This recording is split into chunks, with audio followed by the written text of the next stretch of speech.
अनेक दूर एक जंगल सबु पशुपक्षी मिलिमिशि रोते। पक्षी मानकर राजा थिला चिल। चिल तांको जंगल गोटे स्कूल खोली सबु चढ़ी छुआ से स्कूल रे पाठ पढ़ुथिले। दिने कुनी चढ़ी स्कूल रु घर को फेरुथिला। सेतेबेले से देखिला चिलर झियो रोजी आइसक्रीम खाउची। अरे रोजी, तू आइसक्रीम खाउचु? तू आइसक्रीम कोठु आनिलु? आम जंगल रे तो केही भी आइसक्रीम बिक्री करंतिनी। मु आइसक्रीम खाइबा को इच्छा करली बोली मो बापा सहर रे मो पई आइसक्रीम मगैचंती। मते आइसक्रीम खाइबा को भारी भल लागी। रोजी, मु आज जाए केबे भी आइसक्रीम खाइनी। तो पाखरी तो दुईटा आइसक्रीम अछि। मते गोटे आइसक्रीम दे, मु खाइबी। मते भी आइसक्रीम खाइबा को भारी इच्छा होची। आइसक्रीम खाइबा को इच्छा होची बोली कोन मु तते मो आइसक्रीम देई देबी? मो बापा मो पई आइसक्रीम मगैचंती। मु तते कोन पई मो आइसक्रीम देबी? तोर जदी आइसक्रीम खाइबा को इच्छा होची तू जा तो मां को कहबो, से तो पई आइसक्रीम किनि देबे। आरे मां रोजी, तू एठी अछु? मु तते केते आडी खोजिलेनी। आस घर को जिबा, बापा तो पई व्यस्त होचंती।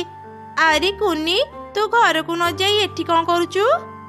मां देखो ना, कुनी मते आइसक्रीम मागुची। मु ताको मना कली भी से एठु जाउनी। कोन हैला कुनी, तोर एते साहस? मो झियो को एका देखि ताको आइसक्रीम मागिबा को चली आसिलु? तो भली गरीब माने भारी लोभी हेइथांती। तू एठु जल्दी पळा, नहले मु पिटी पिटी तते एठु बाहर करि देबी। रानी मां, मु कोन भूल कली जे मते पिटिबो? मु त केवल गोटे आइसक्रीम खाइबा को मागुथिली। तुम पाखरे अनेक टंका अछि। मते गोटे आइसक्रीम देइथिले तुम टंका सरी जाई नथांता। ठीक अछि, मु आउ केबे भी रोजी सह कथा हेबिनी। एमिति कही मन दुखरी कुनी निज घर को फेरी गला। मां मां, मते आज आइसक्रीम आनी देबो?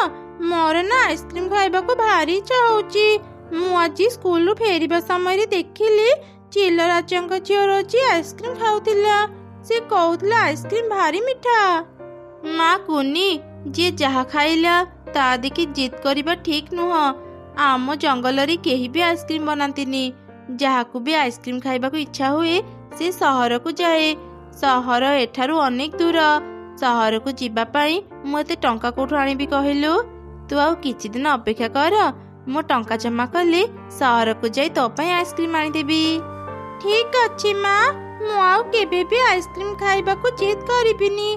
तुम पाखरे जेबे टंका हेबो मते सेबे आइसक्रीम आनी देबो।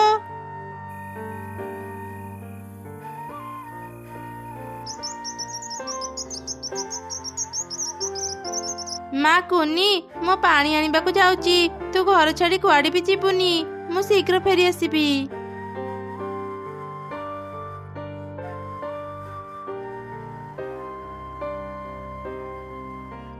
अरे एठी कोन गोटे सुना टंका पड़ीची? किए एठी एमिति सुना टंका पकेइची? एई तो आगरे जने बुढ़ी मां अछंती। एई सुना टंका बोधे तांकर। बुढ़ी मां रही जाओ, एठी तुम सुना टंका पड़ीची। तुम सुना टंका तुमे नेकी जाओ। ए कौन? किए तुमे? आउ बुढ़ी मां कुआडे गले? आरे चढ़ी, मु हेउची इच्छा परी। मु समस्तक इच्छा पूरा करे। तम कष्ट कथा जानी मु एठी सुना टंका पकेइथिली। आउ गोटे बुढ़ीर रूप ने तोर परीक्षा करुथिली। मु जानी गली तू केते भला। मते तोर गोटे इच्छा कह, मु तोर इच्छा पूरा करिबी। मोर आउ कौन इच्छा रहिबा परी? मु गोटे हतभागिनी मां। मो झियर इच्छा मु पूरा करि पारुनी। परी, तुमे जदि मते किछि देबाको चाहुछ तेबे मते गोटे आइसक्रीम दियो। मो झियो आइसक्रीम खाइबा को केते मन करिछि। तू आउ कानी चढ़ी, मु तते गोटे एमिति उपहार देबी तो झियो सबुदिन आइसक्रीम खाइ पारिबो। एई ने, ए चारा गछ को ने निज घर अगणारे लगे देबू। सकाळे गछ तम मानकु अनेक आइसक्रीम देब। तुमे सत कहूच परी, ए गछ आइसक्रीम देब? सेमिति हेले तो मो झियो आइसक्रीम खाइ पारि अनेक खुशी हेब। तुमको अनेक अनेक धन्यवाद परी। एमिति कही माँ चढ़ी से चारा गछ धरी निज घर को आसिला। आउ निज घर अगणारे लगेदेला। ମା ମା ଏ ଚାର ଗଛଟା ତୁମେ କୋଉଠୁ ଆଣିଲ? ଆଉ ଏ ଗଛ ଆମର କୋଉ କାମରେ ଆସିବ? ମାରି ଆଜି ମୁଁ ପାଣି ଆଣିବାକୁ ଯିବା ସମୟରେ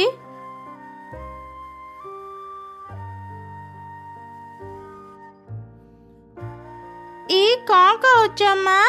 ଗଛରେ କଣ କେବେ ଆଇସ୍କ୍ରିମ ଫଳି? ସେମିତି ହେଲେ ତ ବହୁତ ଭଲ ହେବ। ମୁଁ ସବୁଦିନ ଆଇସ୍କ୍ରିମ ଖାଇପାରିବି। ଏମିତି ସେ ଦିନ ବିତିଗଲା। ପରଦିନ ସକାଳେ କୁନି ଆଉ ତାର ମା ବାହାରକୁ ଆସି ଦେଖିଲେ ସେମାନେ ଲଗେଇଥିବା ଚାର ଗଛ ବଡ଼ ହେଇ ସେଥିରେ ଅନେକ ଆଇସ୍କ୍ରିମ ଫଳିଛି। ମା ମା ଦେଖ ଏ ଗଛରେ କେତେ ଆଇସ୍କ୍ରିମ ଅଛି। ଏବେ ମୁଁ ମନ ଭରି ଆଇସ୍କ୍ରିମ ଖାଇପାରିବି। ହଁ ହଁ ଏବେ ତୁ ଆଇସ୍କ୍ରିମ ଖାଇପାରିବୁ। ହେଲେ ଏତେ ଗୁଡ଼େ ଆଇସ୍କ୍ରିମ ଆମେ ଖାଇକି ସାରି ପାରିବାନି।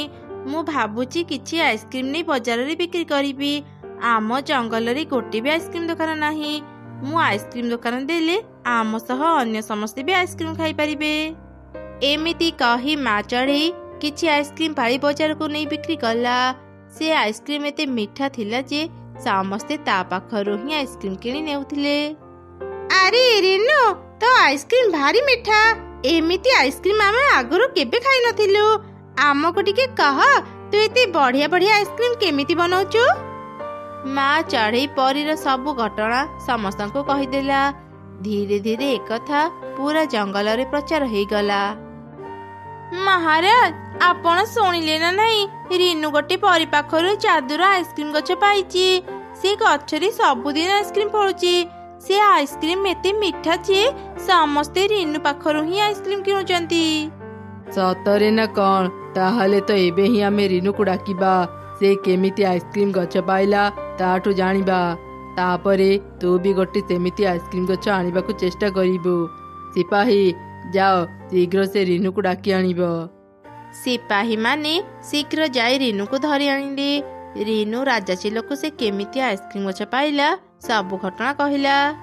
ମହାରାଜ, ମୁଁ ଯେତେବେଳେ ପାଣି ଆଣିବାକୁ ଗଲି ରାସ୍ତାରେ ଗୋଟେ ସୁନା ଟଙ୍କାର ପଡ଼ିଥିବାର ଦେଖିଲି। ପାଖରେ ଜଣେ ବୁଢ଼ୀମା ଥିଲେ।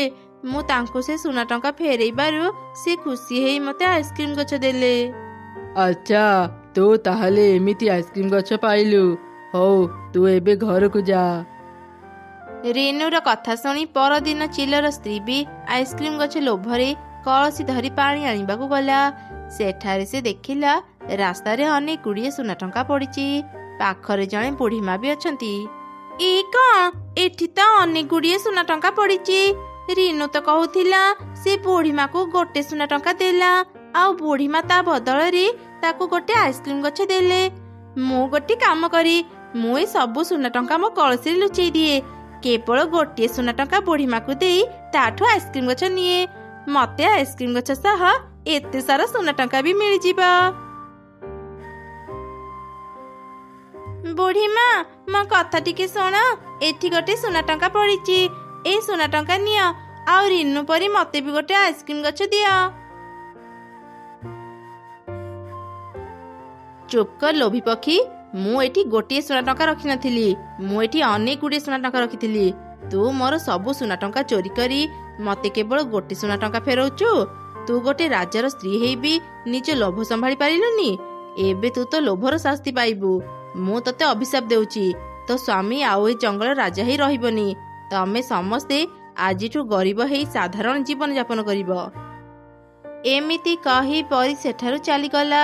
ଚିଲର ସ୍ତ୍ରୀ ଘରକୁ ଫେରି ଦେଖିଲା ତାଙ୍କ ରାଜପ୍ରସାଦ ଟଙ୍କା ପଇସା ସବୁ ଅଦୃଶ୍ୟ ହେଇଯାଇଛି। ତା ବଦଳରେ ସେଠି ଗୋଟେ ଚାଳ ଘର ଅଛି। ଏମିତି ସେମାନେ ତାଙ୍କ ଲୋଭ ପାଇଁ ଗରିବ ହେଇ ନିଜ ଜୀବନ ବିତେଇଲେ।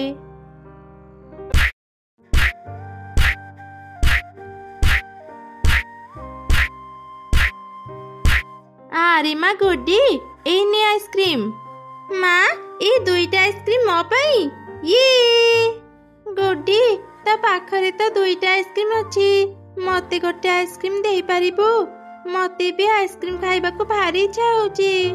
ମୋ ମା ମୋ ପାଇଁ ଆଇସ୍କ୍ରିମ ଆଣିଛନ୍ତି, ମୁଁ ତତେ କାହିଁକି ଦେବି? ଯା, ତୁ ତ ମାକୁ କହିବୁ ଆଇସ୍କ୍ରିମ କିଣିଦେବା ପାଇଁ। ମୋ ଝିଅର ଖାଇବାରେ ନଜର ପକାନି। ଗୁଡି ମା, ତୁ ଆ ଭିତରେ ବସି ଖାଇବୁ।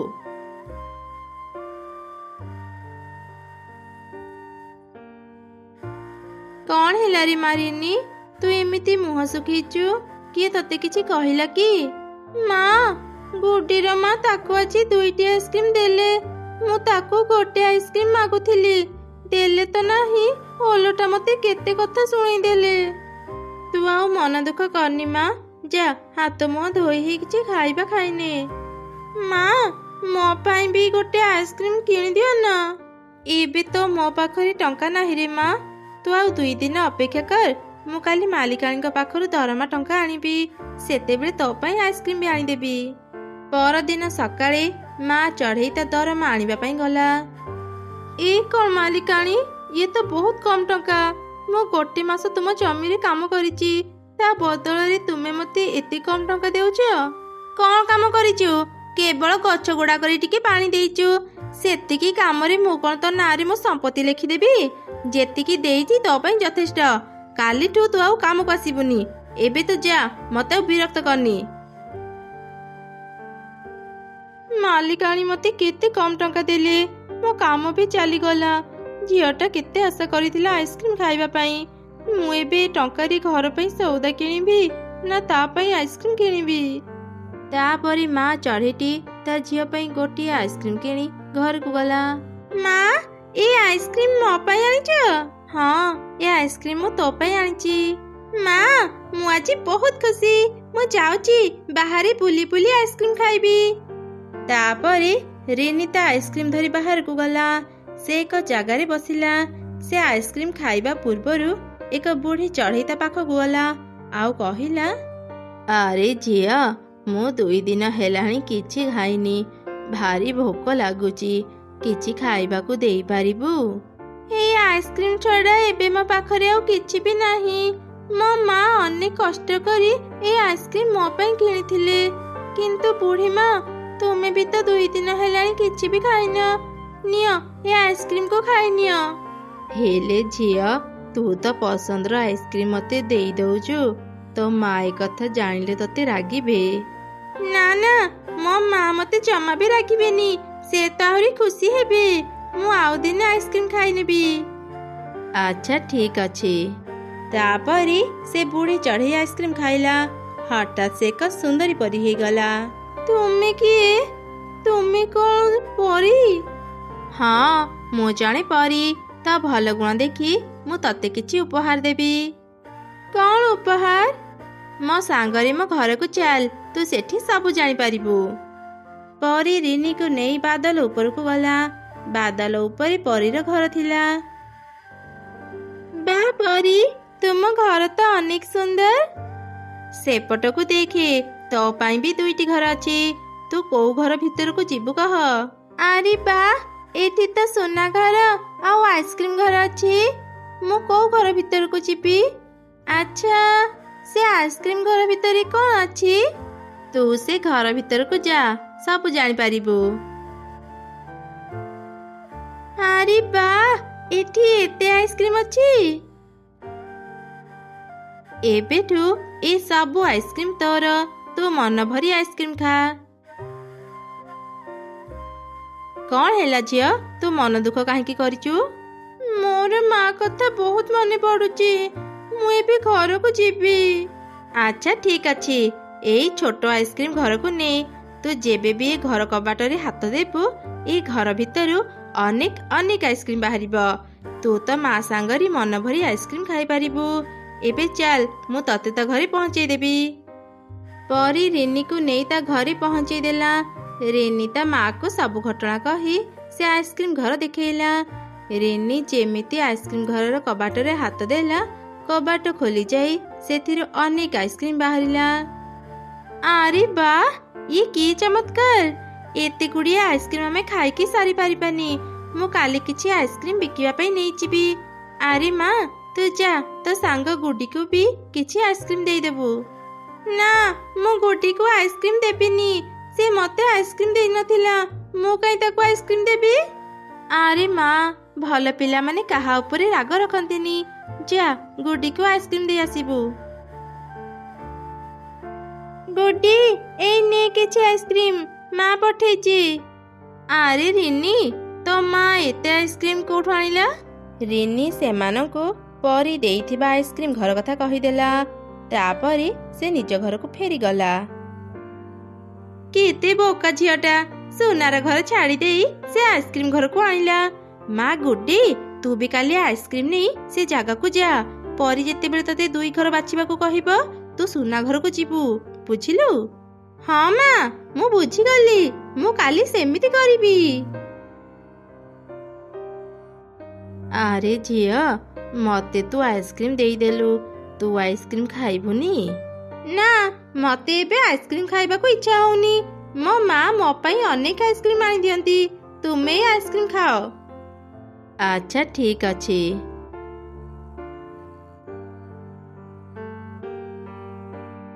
ଆଇସ୍କ୍ରିମ୍ ତ ଖାଇଲ, ଏବେ ମତେ ଉପହାର ଦିଅ। ହଁ, କାହିଁକି ନୁହଁ, ମୋ ସାଙ୍ଗରେ ମୋ ଘରକୁ ଆସେ। ଏବେ କହ, ତୁ କୋଉ ଘରକୁ ଯିବୁ? ମୁଁ ଏ ସୁନା ଘରକୁ ଯିବି। ଠିକ୍ ଅଛି, ତେବେ ଚାଲ। ଏ କଣ, ଏ ଘରେ ତ କିଛି ବି ନାହିଁ। ଏ ସୁନା ଘର ଭିତରଟା ପୁରା ଫାଙ୍କା କଣ ପାଇଁ? ତୁମେ ରିନିକୁ ତ ଆଇସ୍କ୍ରିମ୍ ଘର ଦେଲ, ମତେ ବି ଗୋଟେ ସୁନାର ଘର ଦିଅ। ତା ମାନେ ତୁ ଲୋଭରେ ପଡ଼ି ଏଠାକୁ ଆସିଛୁ? ମୁଁ ତୁମକୁ ଆଇସ୍କ୍ରିମ୍ ଖୁଏଇଛି, ମତେ ସୁନାର ଘର ଦିଅ। ସୁନାର ଘର ମୁଁ ତତେ ଦେଇପାରିବିନି। ତୁ ଯଦି ଚାହିଁବୁ, ମୁଁ ତତେ ଆଇସ୍କ୍ରିମ୍ ଘର ଦେଇପାରିବି। ମୁଁ ଯେତେବେଳେ ବି ମୋ ମାକୁ ଆଇସ୍କ୍ରିମ୍ ମାଗେ, ସେ ମତେ କିଣି ଦିଅନ୍ତି।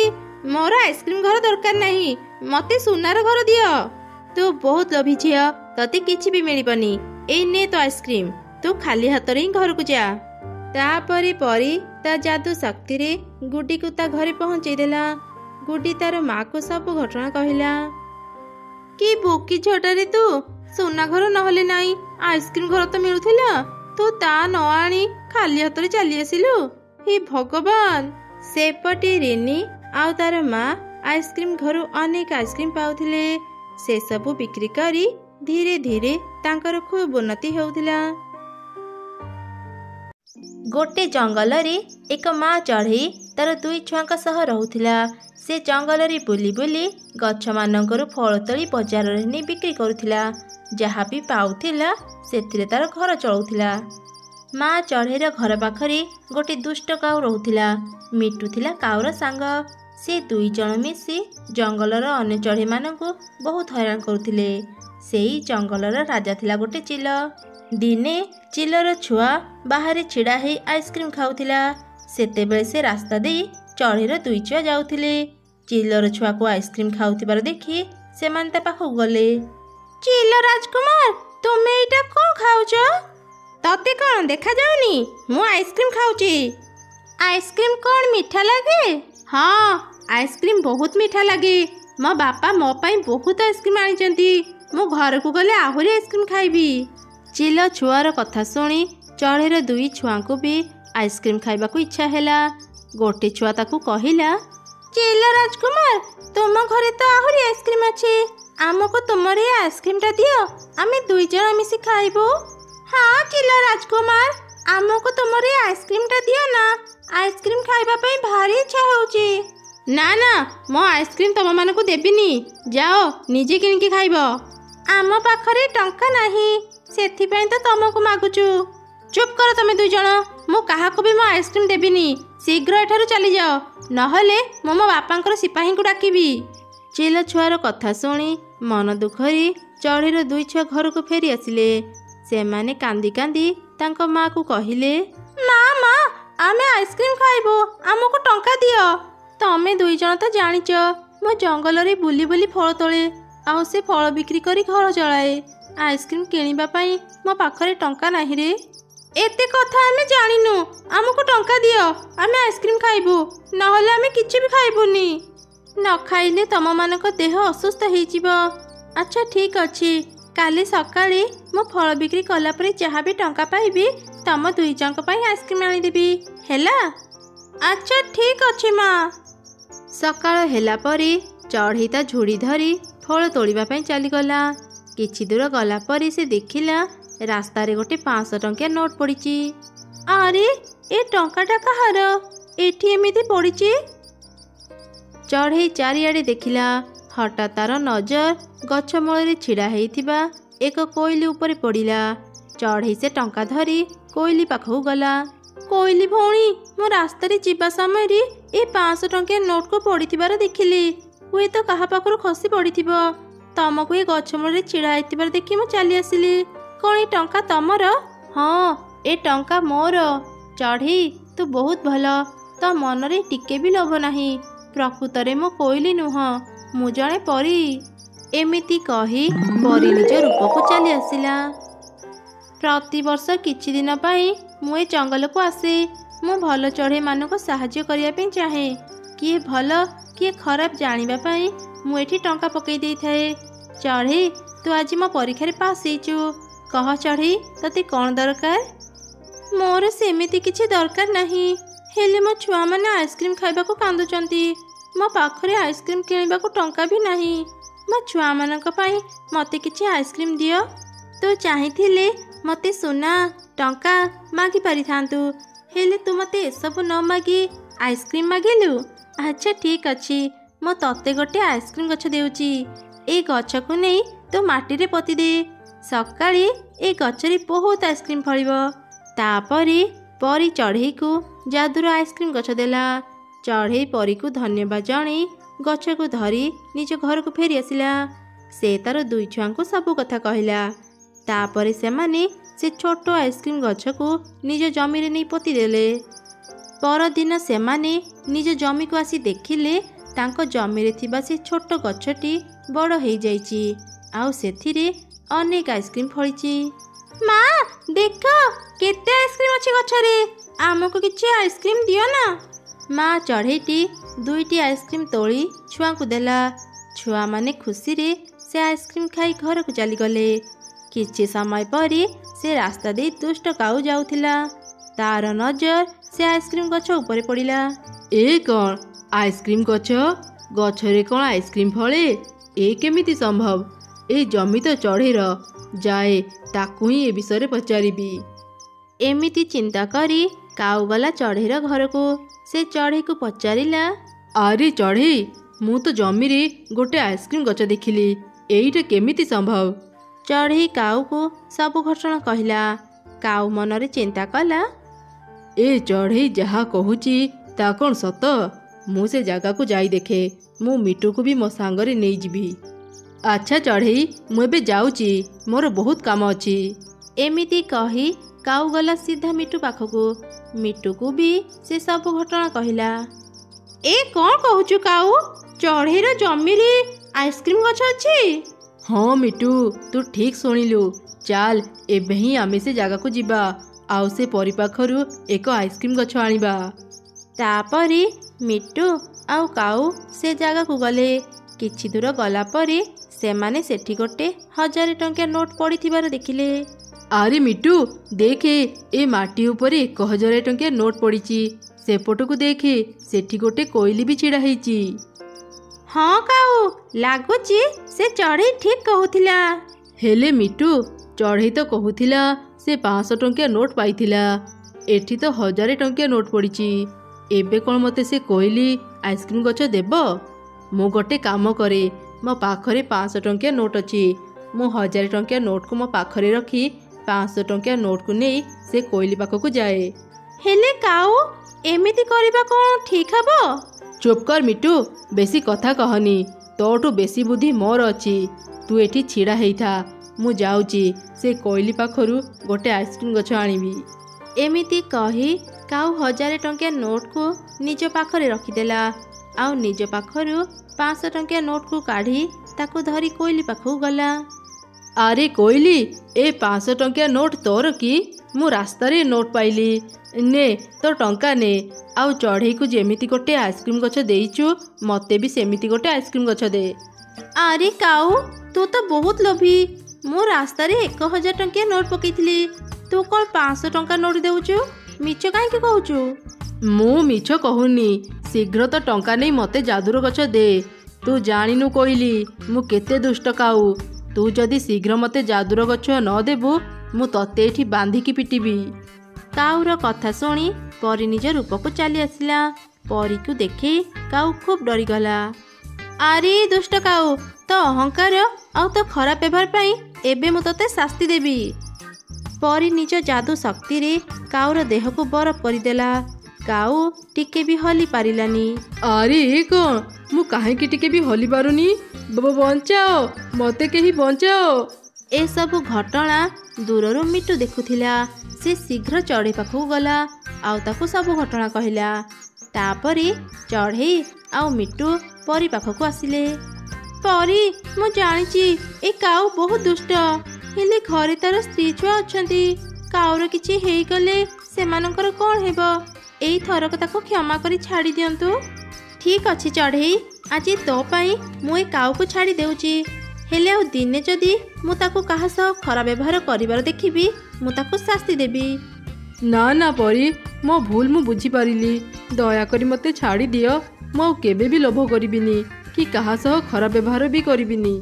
ତାପରେ ପରି କାଉକୁ ମୁକ୍ତ କରିଦେଲା। ପରି ସେଠାରୁ ଯିବା ପରେ କାଉ ଚଢ଼େଇକୁ ଧନ୍ୟବାଦ ଜଣାଇଲା।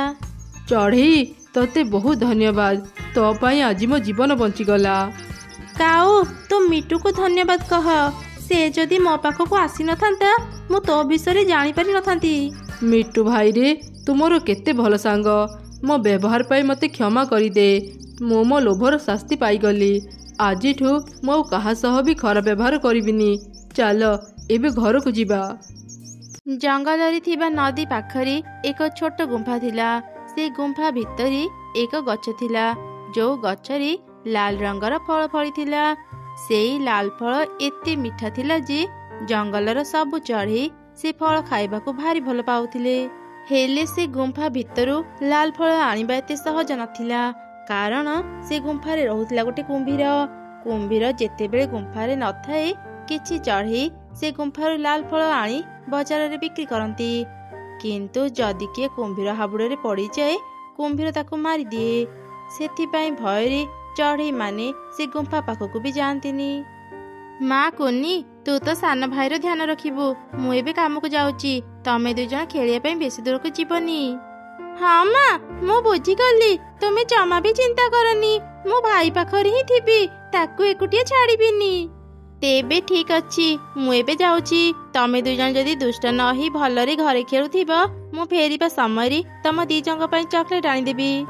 ସତରେ ମା, ଆମକୁ ଚକୋଲେଟ ଆଣିଦେବ? ମା, ମୁଁ ଜମା ଦୁଷ୍ଟ ହେବିନି। ଦିଦିର ସବୁ କଥା ମାନିବି। ମୁଁ ସତ କହୁଛି। ଆଚ୍ଛା, ମୁଁ ଏବେ କାମକୁ ଯାଏ, ନହେଲେ ଡେରି ହେଇଯିବ। ତାପରେ ଚଢ଼େଇ କାମ କରିବା ପାଇଁ କାଉର ଘରକୁ ଗଲା। ଆରେ ଚଢ଼େଇ, ଆଜି କାମକୁ ଆସୁ ଆସୁ ଏତେ ଡେରି କରିଦେଲୁ ଯେ? କଥା କ'ଣ କି ମାଲିକାଣୀ, ମୁଁ ଘରୁ ଠିକ୍ ସମୟରେ ବାହାରିଥିଲି, ହେଲେ ରାସ୍ତାରେ ପ୍ରବଳ ଭିଡ଼ ହେଇଥିବାରୁ ଆସୁ ଆସୁ ଡେରି ହେଇଗଲା। ଆଚ୍ଛା ଠିକ୍ ଅଛି। ଏବେ ତୁ ରୋଷେଇ ଘରକୁ ଯା। ମୋ ପାଇଁ ଶୀଘ୍ର କିଛି ଖାଇବା ରୋଷେଇ କର। ମତେ ଭାରି ଭୋକ ଲାଗିଲାଣି। ଠିକ୍ ଅଛି ମାଲିକାଣୀ, ମୁଁ ଏବେ ଖାଇବା ରୋଷେଇ କରି ନେଇ ଆସୁଛି। ଆରେ କ'ଣ, ଗ୍ୟାସ୍ ତ ସରିଯାଇଛି। ମୁଁ ଖାଇବା କେମିତି ରୋଷେଇ କରିବି? ଯାଏ ମାଲିକାଣୀକୁ ଏ କଥା କହି ଆସେ।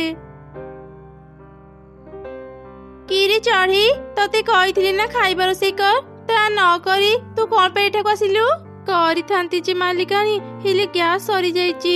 ମୁଁ ଖାଇବା କେମିତି ରୋଷେଇ କରିବି କୁହନ୍ତୁ? କ'ଣ ହେଲା? ଗ୍ୟାସ୍ ସରିଯାଇଛି? ମୋ ସ୍ୱାମୀ ତ ଏବେ ଘରେ ନାହାନ୍ତି। ସେ ଆସିଲେ ଯାଇ ଗ୍ୟାସ୍ ଆଣିଦେବେ।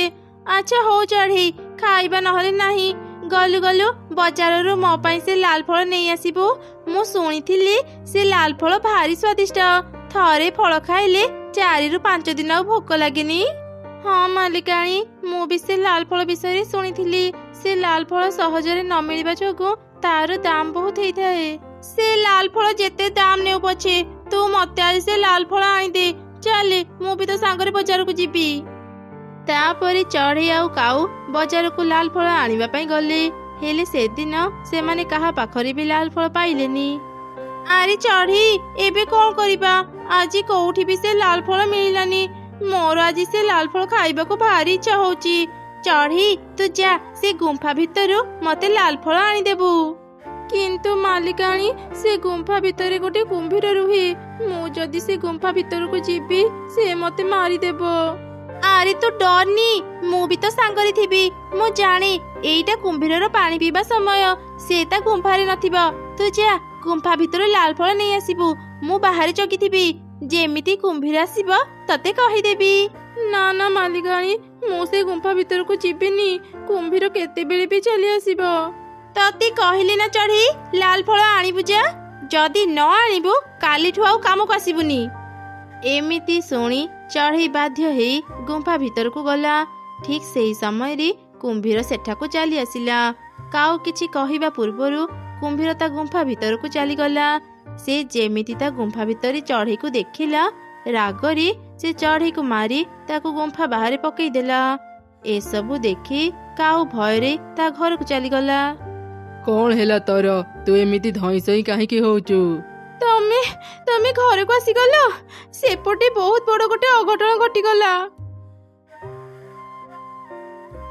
ଏ କଣ କହୁଛୁ ତୁ? ତୁ ବି ଜାଣୁ ସେ ଗୁମ୍ଫା ଭିତରେ ଗୋଟେ କୁମ୍ଭୀର ରୁହେ। ତୁ ଲାଲ ଫଳ ଲୋଭରେ କାହିଁକି ଚଢ଼େଇକୁ ସେ ଗୁମ୍ଫା ଭିତରକୁ ପଠଉଥିଲୁ? ମୋର ଭୁଲ ହେଇଗଲା। ହଠାତ୍ ଏମିତି ହେଇଯିବ ମୁଁ ଜାଣିପାରିଲିନି। ଏବେ କଣ କରିବି?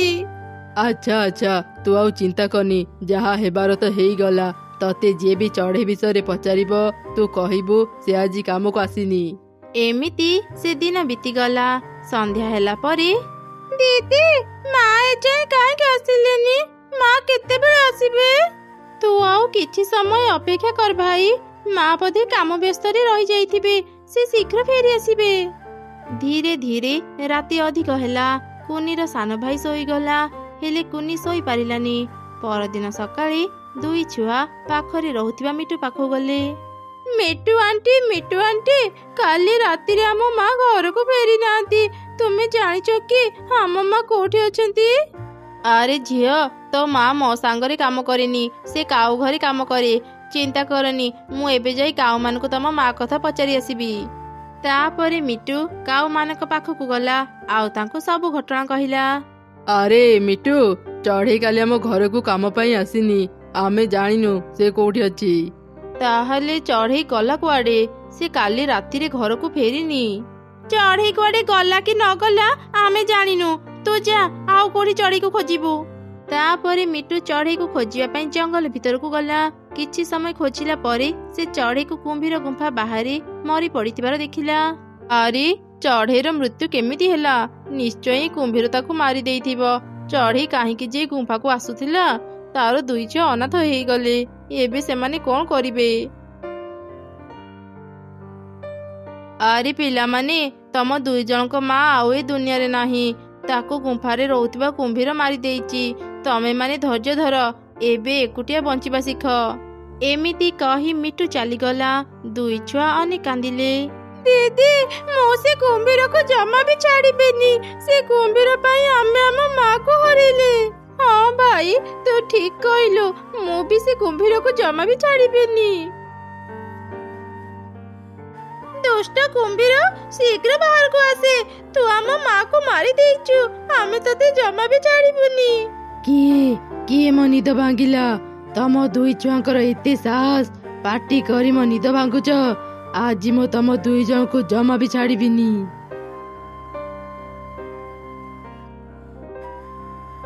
ଛୋଟ ପିଲାମାନେ, ତମେ ମାନେ କୁମ୍ଭୀର ପାଖକୁ କାହିଁକି ଆସିଛ? ମୁଁ ତ ଠିକ ସମୟରେ ନ ଆସିଥିଲି କୁମ୍ଭୀର ତମ ମାନଙ୍କୁ ମାରି ସାରନ୍ତାଣି। କିଏ ତୁମେ? ତୁମେ ଆମକୁ କାହିଁକି ବଞ୍ଚେଇଲ? ମୁଁ ହେଉଛି ଗୋଟେ ପରୀ। ଏଇ ରାସ୍ତାରେ ଯିବା ସମୟରେ ମୁଁ ତମ ଦୁଇ ଜଣଙ୍କୁ କୁମ୍ଭୀର ପାଖରେ ଦେଖିଲି। ସେଥିପାଇଁ ସାହାଯ୍ୟ କରିବାକୁ ଚାଲି ଆସିଲି। ହେଲେ ତମ ଦୁଇ ଜଣଙ୍କ କଥା ଶୁଣି ଲାଗୁଛି ତମେ ମାନେ ଆଉ ବଞ୍ଚିବାକୁ ଚାହୁଁନ। ହଁ, ଆମେ ଆଉ ବଞ୍ଚିବାକୁ ଚାହୁଁନୁ। ଏ ଦୁଷ୍ଟ କୁମ୍ଭୀର ଆମ ମାକୁ ମାରିଛି। ଆମେ ବି ତାକୁ ମାରିଦେବୁ, ନହେଲେ ନିଜେ ମରିବୁ। ତାପରେ ଆମେ ଆମ ମା ପାଖକୁ ଚାଲିଯିବୁ। ନା, ଏମିତି କୁହନି। ତମେ ମାନେ ଏବେ ବହୁତ ଛୋଟ, ଭଲ ମନ୍ଦ କିଛି ବି ଜାଣିନ। ମୋ କଥା ମାନ, ଏବେ ହିଁ ଘରକୁ ଫେରିଯାଅ। ଆଉ ଦିନେ ବି ଦୁଷ୍ଟ କୁମ୍ଭୀର ପାଖକୁ ଆସିବନି। ପରୀ, ତୁମ ପାଖରେ ତ ଯାଦୁ ଶକ୍ତି ଥିବ। ତୁମେ ଯାଦୁ କରି ଆମ ମାକୁ ବଞ୍ଚେଇ ଦିଅ ନା। ମା ବିନା ଆମକୁ କିଛି ବି ଭଲ ଲାଗୁନି। ନା ପିଲାମାନେ, ମୁଁ ତମମାନଙ୍କ ମାକୁ ଆଉ ବଞ୍ଚେଇ ପାରିବିନି। ହେଲେ ହଁ, ତମେ ମାନେ ମତେ ଆଉ ଯାହା ମାଗିବ ମୁଁ ତମମାନଙ୍କୁ ଦେବି। ସତ କହୁଛ ପରୀ? ତେବେ ଠିକ ଅଛି। ତୁମେ ଏ ଗୁମ୍ଫାକୁ ଗୋଟେ ଘର ବନେଇ ଦିଅ। ଆଉ ସେ କୁମ୍ଭୀରକୁ ଅନେକ ଦୂରକୁ ପଠେଇ ଦିଅ। କୁମ୍ଭୀର ଏଠୁ ଚାଲିଗଲେ ଆଉ କାହାର ବି ଭୟ ରହିବନି। ଆଚ୍ଛା ଠିକ ଅଛି, ମୁଁ ଏବେ ତମମାନଙ୍କ ଇଚ୍ଛା ପୂରା କରୁଛି। ଏମିତି କହି ପରୀ ତା ଶକ୍ତିରେ ସେ ଗୁମ୍ଫାକୁ ଏକ ଆଇସ୍କ୍ରିମ ଘର କରିଦେଲା। ଗୁମ୍ଫା ନଥିବାରୁ କୁମ୍ଭୀର ଆଉ ସେଠି ରହିଲାନି, ସେ ଅନେକ ଦୂରକୁ ଚାଲିଗଲା। ତୁମକୁ ବହୁତ ବହୁତ ଧନ୍ୟବାଦ ପରୀ। ଧନ୍ୟବାଦ ଦେବାକୁ ପଡିବନି, ଆଜିଠୁ ଏ ଆଇସ୍କ୍ରିମ ଘର ତମ ଦୁଇ ଜଣଙ୍କର। ପ୍ରତିଦିନ ଏ ଆଇସ୍କ୍ରିମ ଘର ତମମାନଙ୍କୁ ଆଇସ୍କ୍ରିମ ଦେବ, ତା ବିକ୍ରି କରି ତମେ ଦୁଇ ଜଣ ଖୁସିରେ ଚଳିପାରିବ। ଏବେ ମୁଁ ଯାଉଛି, ଯଦି କିଛି ବିପଦରେ ପଡିବ ମତେ ମନେ ପକେଇବ, ମୁଁ ନିଶ୍ଚୟ ଆସିବି। ଦିଦି, ସେ ପରୀ ପାଇଁ ଦୁଷ୍ଟ କୁମ୍ଭୀର ଅନେକ ଦୂରକୁ ଚାଲିଗଲା, ସେ ଆଉ କେବେ ବି ଏଠାକୁ ଆସିବନି। ହଁ ଭାଇ, ତୁ ଠିକ କହିଲୁ, ଚାଲେ ବି ଘର ଭିତରକୁ ଯିବା। ତାପରେ ସେ ଦୁଇ ଭାଇ ଭଉଣୀ ସେ ଆଇସ୍କ୍ରିମ ଘରେ ରହିଲେ। ପ୍ରତିଦିନ ସେମାନେ ଆଇସ୍କ୍ରିମ ବିକ୍ରି କରି ଭଲ ଟଙ୍କା ରୋଜଗାର କରୁଥିଲେ। ଏମିତି ତାଙ୍କ ଦିନ ଭଲରେ ବିତିଲା। ଆରେ ଚଢ଼େଇ, ତୋ ପକୁଡ଼ି ନା ମୋ ପିଲାମାନଙ୍କୁ ଭାରି ପସନ୍ଦ। ମତେ ବି ତ ପକୁଡ଼ି ଖାଇବାକୁ ଭାରି ଭଲ ଲାଗେ। ମୋର ତ ଇଚ୍ଛା ହୁଏ ଏକାଥରକେ ମୁଁ ତୋର ସବୁ ପକୁଡ଼ି ଖାଇଦିଅନ୍ତି। ଚିଲ ଦିଦି, ତୁମେ ଏଇ ଜଙ୍ଗଲରେ ସମସ୍ତଙ୍କଠୁ ଧନୀ, ତୁମେ ଚାହିଁଲେ ମୋର ସବୁ ପକୁଡ଼ି ଖାଇପାରିବ। କଣ ଯେ କହୁ ଚଢ଼େଇ, ଏକାଥରକେ ଏତେ ଗୁଡ଼ିଏ ପକୁଡ଼ି ଖାଇଲେ ମୋ ପେଟ ଠିକ ରହିବ ନା? ତୁ ମତେ 2 ପ୍ୟାକେଟ ପକୁଡ଼ି ଦେ, ମୁଁ ଘରକୁ ନେଇ ମୋ ପିଲାମାନଙ୍କ ସହ ଖାଇବି। ଆଚ୍ଛା ଠିକ ଅଛି, ଏଇ ନିଅ। ଏମିତି ଚିଲ ପକୁଡ଼ି ନେଇ ସେଠାରୁ ଚାଲିଗଲା। ଚଢ଼େଇର ପକୁଡ଼ି ଦୋକାନ ପାଖରେ କାଉ ବି ଗୋଟେ ପକୁଡ଼ି ଦୋକାନ ଦେଇଥିଲା। କାଉର ପକୁଡ଼ି କାହାକୁ ବି ଭଲ ନ ଲାଗିବାରୁ ସମସ୍ତେ ଚଢ଼େଇ ପାଖରୁ ହିଁ ପକୁଡ଼ି କିଣି ଖାଉଥିଲେ। ଏସବୁ ଦେଖି ତ କାଉ ଚଢ଼େଇକୁ ମନେ ମନେ ଖୁବ୍ ରାଗୁଥିଲା। ଏ ଚଢ଼େଇର ଦୋକାନ ପାଇଁ ମୋର ଗୋଟେ ବି ପକୁଡ଼ି ବିକ୍ରି ହେଉନି। ଏମିତି ଆଉ କେତେ ଦିନ ଚାଲିବ? ନା, ଆଉ ନୁହଁ, ମୁଁ ଏଇ ଚଢ଼େଇର କିଛି ବ୍ୟବସ୍ଥା କରିକି ରହିବି। ଏବେ ମୁଁ ଦୋକାନ ବନ୍ଦ କରି ଘରକୁ ଯାଏ, ମୋ ସ୍ତ୍ରୀ ସାଙ୍ଗରେ ଏ ବିଷୟରେ କଥା ହେବି। ତାପରେ କାଉ ଦୋକାନ ବନ୍ଦ କଲା। ଏସବୁ ଦେଖି ଚଢ଼େଇ ତାକୁ କହିଲା, କାଉ ଭାଇ, ଏତେ ଶୀଘ୍ର ଦୋକାନ ବନ୍ଦ କରିଦେଲ ଯେ? ଆରେ ଚଢ଼େଇ, ମୋ ଦେହଟା ଟିକେ ଭଲ ଲାଗୁନି, ସେଥିପାଇଁ ଶୀଘ୍ର ଦୋକାନ ବନ୍ଦ କରି ଘରକୁ ଯାଉଛି। ଘରେ ଯାଇ ଟିକେ ଆରାମ କରିବି।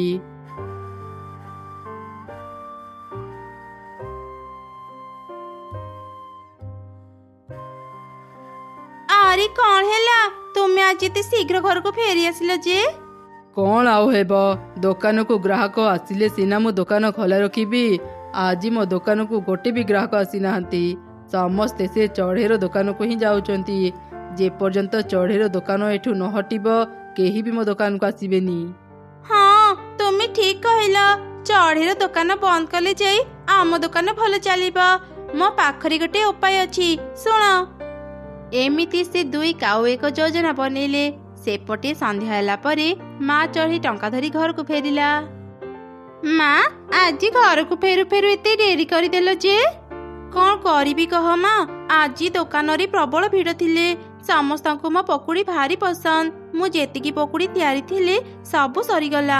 ପୁଣି ଥରେ ମୁଁ ପକୁଡ଼ି ତିଆରି କରି ବିକ୍ରି କଲି, ସେଥିପାଇଁ ଆଜି ଘରକୁ ଫେରୁ ଫେରୁ ଡେରି ହେଲା। ହଁ ଠିକ କଥା ମା, ତୁମ ହାତ ତିଆରି ପକୁଡ଼ି ସତରେ ଭାରି ସ୍ୱାଦିଷ୍ଟ। ମୁଁ ବି ତୁମ ପରି ପକୁଡ଼ି ତିଆରି କରିବି। ମା, ମତେ ପକୁଡ଼ି ତିଆରି କରିବା ଶିଖେଇବ ନା? ହଁ ହଁ, ଶିଖେଇବି। ହେଲେ ତା ପୂର୍ବରୁ ତୁ ଭଲ ପାଠ ପଢି ଚାକିରି କର। ତତେ ଭୋକ ଲାଗିଥିବଣି, ଚାଲେ ମୁଁ ରୋଷେଇ କରୁଛି ତ ଖାଇନେବୁ। ଏମିତି କଥା ହେଇ ସେମାନେ ଖାଇବା ଖାଇଲେ। ସେପଟେ ଦୁଇ କାଉ ମଶାଲ ଧରି ଚଢ଼େଇର ଦୋକାନକୁ ଆସିଲେ। ଆଖ ପାଖରେ କେହି ବି ଦେଖାଯାଉନାହାନ୍ତି। ଏଇଟା ଭଲ ସୁଯୋଗ, ତୁମେ ଚଢ଼େଇର ଦୋକାନରେ ମଶାଲ ପକେଇ ଦିଅ। ଚଢ଼େଇର ଦୋକାନ ଯେତେବେଳେ ନିଆଁରେ ପୋଡ଼ି ପାଉଁଶ ହେଇଯିବ, ଦେଖିବି ସେ କେମିତି ପକୁଡ଼ି ତିଆରି କରି ବିକ୍ରି କରିବ। ତାପରେ ସେମାନେ ଚଢ଼େଇର ଦୋକାନରେ ନିଆଁ ଲଗେଇ ସେଠାରୁ ଚାଲିଗଲେ। ପରଦିନ ସକାଳେ, ମାରି, ମୁଁ ଜଳଖିଆ ତିଆରି କରିଦେଇଛି, ତୁ ଖାଇକି ସ୍କୁଲ ଯିବୁ। ମୁଁ ଏବେ ଦୋକାନକୁ ଯାଉଛି।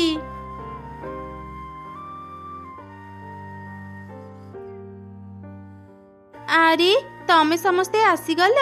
ରୁହ ରୁହ, ମୁଁ ଏବେ ପକୁଡ଼ି ତିଆରି କରୁଛି। ତୁ ପକୁଡ଼ି କୋଉଠି ତିଆରି କରିବୁ ଚଢ଼େଇ? ତୋ ଦୋକାନ ଆଉ ନାହିଁ। ଏଇ ଦେଖେ, ତୋ ଦୋକାନ କେମିତି ନିଆଁରେ ଜଳି ପାଉଁଶ ହେଇଯାଇଛି। ତୁ ବୋଧେ କାଲି ଚୁଲିର ନିଆଁ ନ ଲିଭେଇ ଘରକୁ ଚାଲି ଯାଇଥିବୁ। କଣ ସର୍ବନାଶ ହେଇଗଲା, ମୁଁ କାଲି ନିଆଁ ଲିଭେଇ ଘରକୁ ଯାଇଥିଲି। ଏବେ ମୁଁ କେମିତି ଘର ଚଳେଇବି? ଆଉ କାନି ଚଢ଼ି ଯାହା ହେବାର ତ ହେଇଗଲା, ଏବେ ତ ଘରକୁ ଯା, ଆଉ ଗୋଟେ ଦୋକାନ ଦେବାର ବ୍ୟବସ୍ଥା କର। ଚଢ଼େଇ ମନ ଦୁଃଖରେ ଘରକୁ ଫେରି ଆସିଲା ଆଉ ତାର ଝିଅକୁ ସବୁ ଘଟଣା କହିଲା। ମନ ଦୁଃଖ କରନି ମା, ସବୁ କିଛି ଠିକ ହେଇଯିବ। ଆଗରୁ ଯେତେବେଳେ ଆମର ଦୋକାନ ନଥିଲା ତୁମେ ଘରେ ପକୁଡ଼ି ତିଆରି କରି ବିକ୍ରି କରୁଥିଲ, ଏବେ ସେମିତି ଘରେ ପକୁଡ଼ି ତିଆରି କରି ବିକ୍ରି କର ମା। ଯେତେବେଳେ ଟଙ୍କା ହେବ ତୁମେ ପୁଣି ଥରେ ଗୋଟେ ଦୋକାନ ଦେବ। ତୁ ଠିକ କହିଲୁ ରେ ମା, ମୁଁ ଏବେ ହିଁ କିଛି ପକୁଡ଼ି ତିଆରି କରି ଝୁଡ଼ିରେ ଧରି ବଜାରକୁ ଯିବି। ତୁ ଏବେ ସ୍କୁଲ ଯା, ମୁଁ ଯାଉଛି ପକୁଡ଼ି ତିଆରି କରିବି। କାଉ ଭାଇ, ଚଢ଼ିର ଦୋକାନ ନିଆଁରେ ପୋଡ଼ି ଯାଇଛି, ସେଥିପାଇଁ ମୁଁ ତୁମ ଦୋକାନକୁ ଆସିଛି। ମତେ ଆଗ କିଛି ପକୁଡ଼ି ଦିଅ, ମୁଁ ଖାଇକି ଦେଖେ, ଯଦି ମତେ ଭଲ ଲାଗିବ ମୁଁ ଘରକୁ ନେବି। ଆଚ୍ଛା ଠିକ ଅଛି ରାନୀ, ତୁ ବସ, ମୁଁ ତତେ ଏବେ ପକୁଡ଼ି ଦେଉଛି।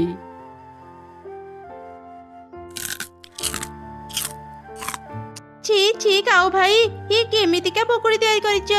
ଏତେ ଖରାପ ପକୁଡ଼ି ମୁଁ କେବେ ଖାଇନଥିଲି। ତୁମର ଏମିତି ଖରାପ ପକୁଡ଼ି ପାଇଁ ହିଁ କେହି ବି ତୁମ ଦୋକାନକୁ ଆସୁନାହାନ୍ତି। ଚୁପ୍ କର ରାନୀ, ପକୁଡ଼ି ଖାଇବାକୁ ଆସିଛୁ, ପକୁଡ଼ି ଖାଇକି ଯା, ଏତେ ବେଶୀ କଥା କହନି। ତୁ ଯୋଉ ପକୁଡ଼ି ଖାଇଛୁ ସେ ଟଙ୍କା ଦେଇକି ଯା। ଏଇ ନିଅ ତୁମ ଟଙ୍କା, ଏଇ ପକୁଡ଼ି ମୁଁ ଘରକୁ ନେଇ ପାରିବିନି, ଏଇଠି ରହିଲା ତୁମ ପକୁଡ଼ି। ଏମିତି ଯିଏ ବି କାଉ ପାଖକୁ ଆସୁଥିଲା ତା ପକୁଡ଼ି ନ ଖାଇ ଚାଲି ଯାଉଥିଲା। ସେପଟେ ମା ଚଢ଼ି କିଛି ପକୁଡ଼ି ତିଆରି କରି ସେସବୁ ଝୁଡ଼ିରେ ରଖି ବଜାରକୁ ଗଲା ବିକ୍ରି କରିବା ପାଇଁ। କିଛି ଦୂର ଗଲା ପରେ, ଆଜି କେତେ ଖରା ହେଉଛି, ଅଳ୍ପ ସମୟ ଉଡ଼ିଲା ପରେ ହିଁ ମୁଁ ଥକିଗଲି, ଭାରି ଶୋଷ ଲାଗିଲାଣି। ପାଖରେ ତ ନଦୀ ଅଛି, ମୁଁ ପାଣି ପିଇକି ଆସେ। ମୋର ଏଇ ପକୁଡ଼ି ଛୁଡ଼ିକୁ ମୁଁ ଏଇ ଗଛ ତଳେ ରଖିଦେଇଥାଏ।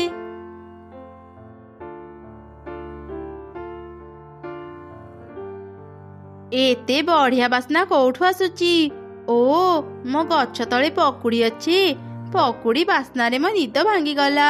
ଏ ସବୁ ପକୁଡ଼ି କାହାର? ଆଖପାଖରେ ତ କେହି ବି ଦେଖା ଯାଉନାହାନ୍ତି। ପକୁଡ଼ିର ଏତେ ବଢିଆ ବାସ୍ନା ଯେ ମୁଁ ଆଉ ନିଜକୁ ଅଟକେଇ ପାରୁନି। ଆଗ ପକୁଡ଼ି ଖାଇସାରି ତାପରେ ଚିନ୍ତା କରିବି। ଏମିତି କହି ଗଛ ସବୁ ପକୁଡ଼ି ଖାଇଦେଲା।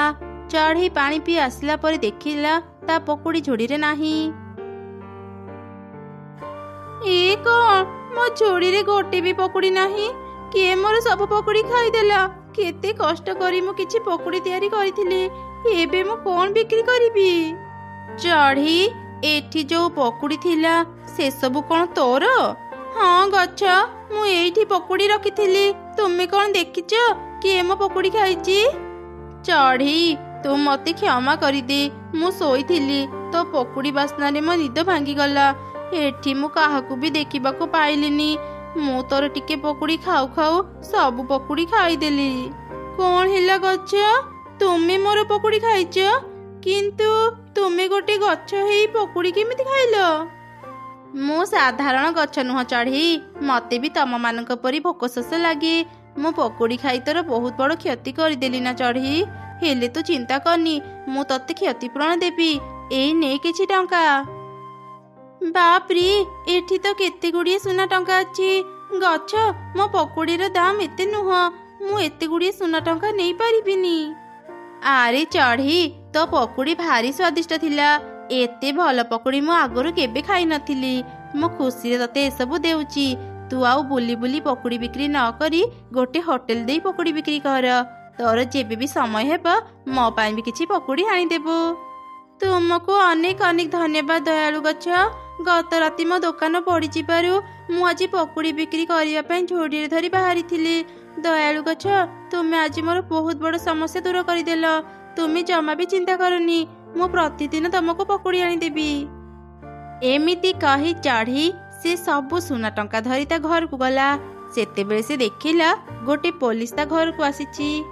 ଏ କଣ ସାର୍, ଆପଣ ମୋ ଘରକୁ କାହିଁକି ଆସିଛନ୍ତି?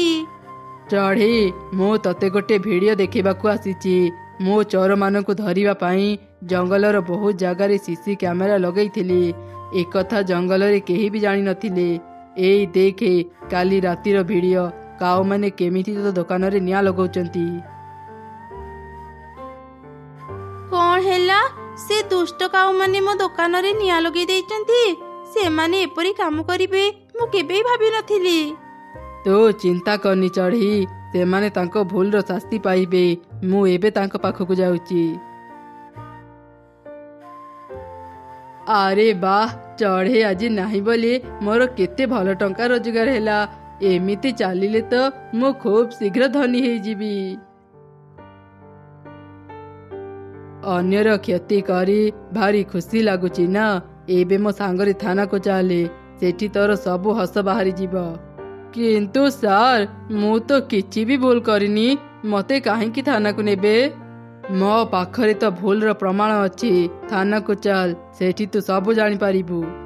ଏମିତି ପୋଲିସ ଦୁଇ କାଉଙ୍କୁ ଥାନାରେ ବନ୍ଦୀ କରି ରଖିଲେ। ସେପଟେ ମା ଚଢ଼େଇ ଗୋଟେ ବଡ଼ ହୋଟେଲ ଦେଇ ପକୁଡ଼ି ବିକ୍ରି କଲା। ସେ ସବୁଦିନ ଗଛକୁ ନେଇ ପକୁଡ଼ି ବି ଦେଉଥିଲା।